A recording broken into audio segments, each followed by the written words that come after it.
So in previous videos, we have talked about all these ideas: mutually exclusive, independent, what formulas we can use for and rules or rules if things are or aren't mutually exclusive or independent.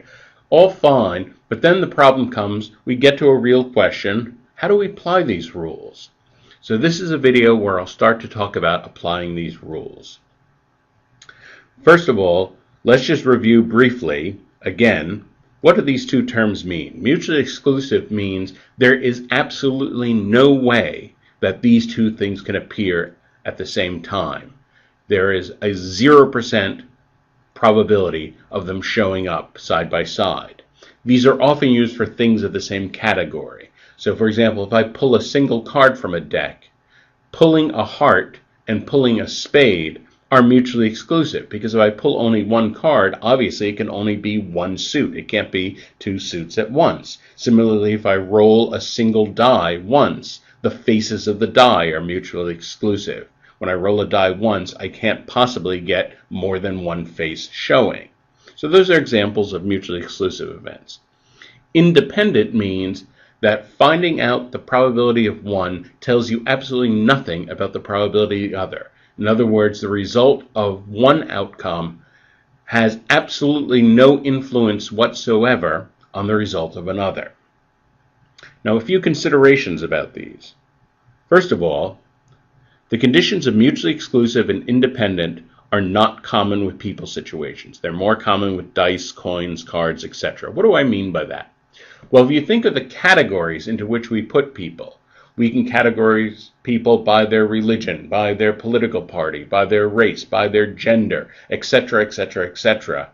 These are big, messy categories.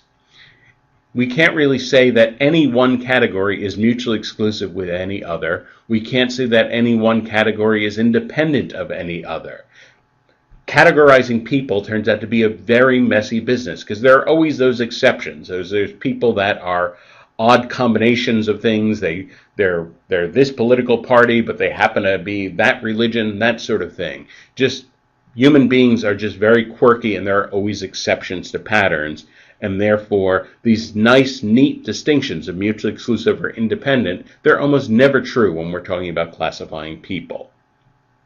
They work much better when we're talking about very simple, inanimate objects. So again, dice, coins, cards, these are the types of scenarios where we're actually going to be using the ideas of mutually exclusive or independent. Another big idea just to keep in mind, whenever you see the words without replacement, processes that involve those words without replacement automatically are never independent. Well, what do I mean by that? Well, suppose we're choosing cards from a deck without replacement. Well, when I pick the first card, all right, then I can figure out the probability that that card is a certain suit or something like that. But then when I go to pick the second card, now instead of 52 cards, there are only 51 cards, because one has been picked already and it hasn't been replaced. So now picking a card out of a deck of 51, that's going to be a different probability than picking a card out of a deck of 52. And in particular, what I pick on the first deck. For example, I want to know the probability of picking hearts. If I pick a heart on the first draw, well, that's going to change the probability of whether I pick a heart on the second draw. And so without replacement, the different draws are going to always have influence on one another, and therefore they're never going to be independent. So that's just a handy trick to remember. When you see the words without replacement, you're not going to be using any of the independence rules. Okay. Let's look at a hard problem. In a certain game, in phase 1, you flip one coin as many as 3 times. If you flip 3 tails, you lose. You automatically lose.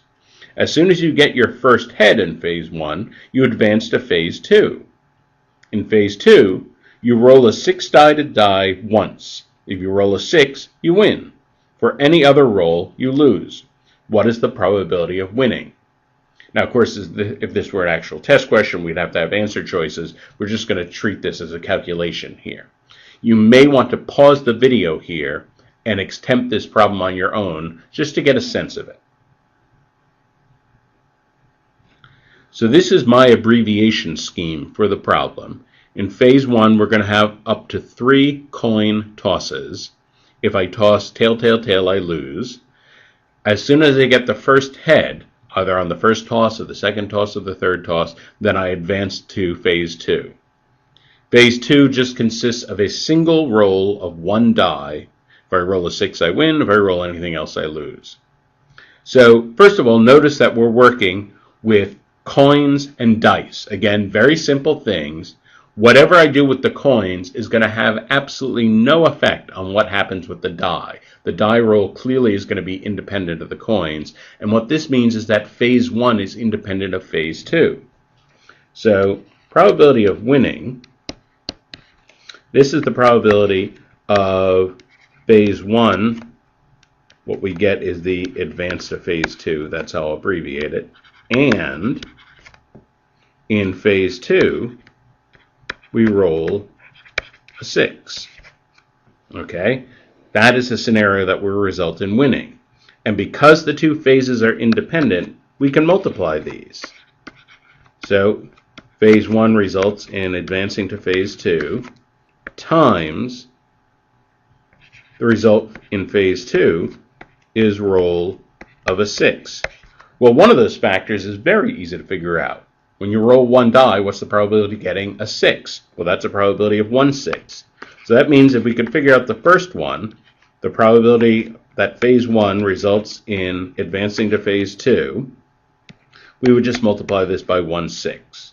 So in a way, we're kind of halfway done with the problem.